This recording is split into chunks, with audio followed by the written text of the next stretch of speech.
Hello students, मैं doctor Ravindra Mishra, associate professor geography, BSR government arts college Alwar. Bharat के अफवाह तंत्र को आगे बढ़ाते हुए आज का ये वीडियो भारत का अफवाह के बारे में मैं आपको जानकारी दे रहा हूँ। भारत का अफवाह 3 बड़ी भूआकृतिक इकाइयों की विकास प्रक्रिया तथा वर्षण की प्रकृति व लक्षणों के परिणाम स्वरूप उत्पन्न हुई है। हिमालयीय अफवाह। हिमालयीय अफवाह तंत्र भूगर्भिक इतिहास के एक लंबे दौर में विकसित हुआ है। इसमें मुख्यतः गंगा, सिंधु व ब्रह्मपुत्र नदी द्रोणियाँ शामिल हैं। यहाँ की नदियाँ बारहमासी हैं क्योंकि ये बर्फ़ पिघलने व वर्षण दोनों पर निर्भर है। ये नदियाँ गहरे महाखड्डों से गुजरती हैं जो हिमालय के उत्थान के साथ साथ अपरदन क्रिया द्वारा निर्मित हुए हैं।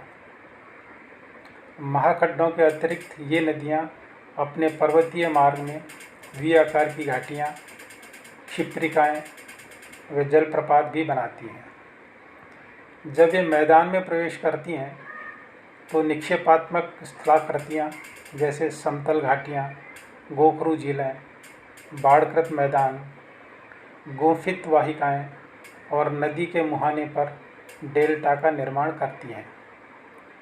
हिमालय क्षेत्र में इन नदियों का रास्ता टेढ़ा मेढ़ा है, परंतु मैदानी क्षेत्र में इनमें सर्पाकार मार्ग में बहने की प्रवृत्ति पाई जाती है और अपना रास्ता बदलती रहती है।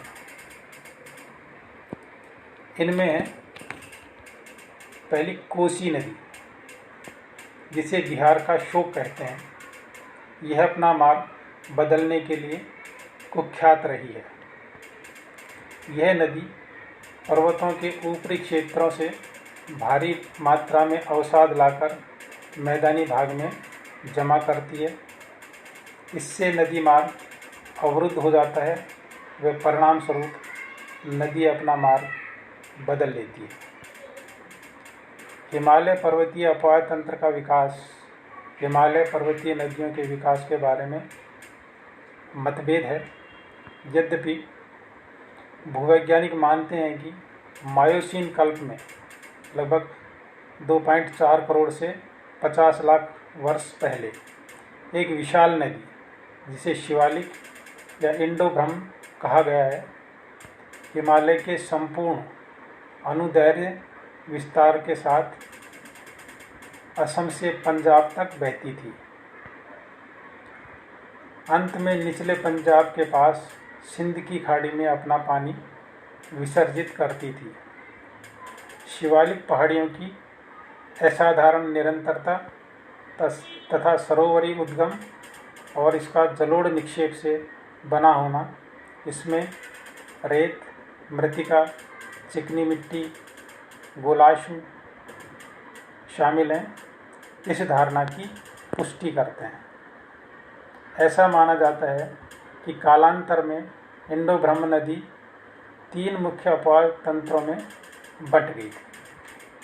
पहली पश्चिम में सिंध और इसकी 5 सहायक नदियाँ, मध्य में गंगा और हिमालय से निकलने वाली इसकी सहायक नदियाँ, और तीसरी है पूर्व में ब्रह्मपुत्र का भाग व हिमालय से निकलने वाली इसकी सहायक नदियाँ। विशाल नदी का इस तरह विभाजन संभवतः प्लीस्टोसीन काल में हिमालय के पश्चिम भाग में व पोटवार पठार, दिल्ली रिज के उत्थान के कारण हुआ। यह क्षेत्र सिंधु व गंगा अफवाह तंत्र के बीच जल विभाजक बन गया। इसी प्रकार मध्य प्लीस्टोसीन काल में राजमहल पहाड़ियाँ और मेघालय पठार के मध्य स्थित मालदा गैप का अधोक्षेपण हुआ, जिसमें गंगा और ब्रह्मपुत्र नदी तंत्रों का दिक् परिवर्तन हुआ और वे बंगाल की खाड़ी की ओर प्रवाहित हुई। सिंधु नदी तंत्र यह विश्व के सबसे बड़े नदी द्रोणियों में से एक है। इसकी कुल लंबाई 2880 किलोमीटर है और भारत में इसकी लंबाई 1114 किलोमीटर है। भारत में यह हिमालय की नदियों में सबसे पश्चिमी नदी है। इसका उद्गम तिब्बत क्षेत्र में कैलाश पर्वत श्रेणी में बोखरचू के निकट एक हिमनद से होता है जो 4164 मीटर की ऊंचाई पर स्थित है। तिब्बत में इसे सिंगी खम्बान अथवा शेरमुख कहते हैं। लद्दाख व जास्कर श्रेणियों के बीच से उत्तर पश्चिमी दिशा में बहती हुई है। लद्दाख और बाल्टिस्तान से गुजरती है। सिंध नदी की बहुत सी सहायक नदियाँ हिमालय पर्वत से निकलती हैं, जैसे शोक, गिलगित, जास्कर, हुंजा, नुब्रा, शिगार व द्रास। अंततः यह नदी अटक के निकट पहाड़ियों से बाहर निकलती है, जहाँ दाहिने तट पर काबुल नदी इसमें मिलती है। इसके दाहिने तट पर मिलने वाली अन्य मुख्य सहायक नदियाँ खुर्रम, तोची, गोमल, विबुआ और संगर हैं। ये सभी नदियाँ सुलेमान श्रेणियों से निकलती हैं। यह नदी दक्षिण की ओर बहती हुई मीथनकोट के निकट पंचनद का जल प्राप्त करती है। पंचनद नाम पंजाब की 5 मुख्य नदियों सतलज, व्यास, रावी, चेनाब और झेलम को दिया गया है। अंत में सिंधु नदी कराची के पूर्व में अरब सागर में जा गिरती है। भारत में सिंधु जम्मू और कश्मीर राज्य में केवल लेह जिले में बहती है। सिंधु की सहायक नदियाँ झेलम। झेलम सिंधु की महत्वपूर्ण सहायक नदी है। यह कश्मीर घाटी के दक्षिण पूर्वी भाग में पीर पंजाल गिरिपद में स्थित वेरीनाग झरने से निकलती है। पाकिस्तान में प्रवेश करने से पहले यह नदी श्रीनगर और वूलर झील से बहते हुए एक तंग व गहरे महाखड्ड से गुजरती है। पाकिस्तान में झंग के निकट यह चेनाब नदी में मिल जाती है। चेनाब सिंधु की सबसे बड़ी सहायक नदी है। ये चंद्रा और भागा 2 सरिताओं के मिलने से बनती है। ये सरिताएं हिमाचल प्रदेश में केलांग के निकट तांडी में आपस में मिलती हैं, इसलिए इसे चंद्रभागा के नाम से भी जाना जाता है। रावी यह सिंधु की एक अत्यंत महत्वपूर्ण सहायक नदी है। रावी हिमाचल प्रदेश की कुल्लू पहाड़ियों में रोहतांग दर्रे के पश्चिम से निकलती है और राज्य की चंबा घाटी में बहती है।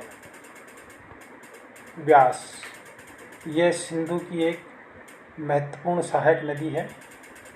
व्यास नदी समुद्र तल से 4000 मीटर की ऊंचाई पर रोहतांग दर्रे के निकट व्यास कुंड से निकलती है। यह नदी कुल्लू घाटी से गुजरती है और धौलाधर श्रेणी में काती और लारगी में महाखड्ड का निर्माण करती है। यह पंजाब के मैदान में प्रवेश करती है, जहां हरिके के पास सतलज नदी में जा मिलती है। सतलज नदी यह तिब्बत में 4555 मीटर की ऊंचाई पर मानसरोवर के निकट राक्षस ताल से निकलती है। यहाँ इसे लांगचेन खम्बाब के नाम से जाना जाता है। भारत में प्रवेश करने से पहले यह लगभग 400 किलोमीटर तक सिंधु नदी के समानांतर बहती है और रोपड़ में एक महाखड्ड से निकलती है। यह हिमालय पर्वत श्रेणी में शिपकीला से बहती हुई पंजाब के मैदान में प्रवेश करती है। यह एक पूर्ववर्ती नदी है। यह एक अत्यंत महत्वपूर्ण सहायक नदी है क्योंकि यह भाखड़ा नांगल परियोजना के नहर तंत्र का पोषण करती है। आज के इस वीडियो में इतना ही।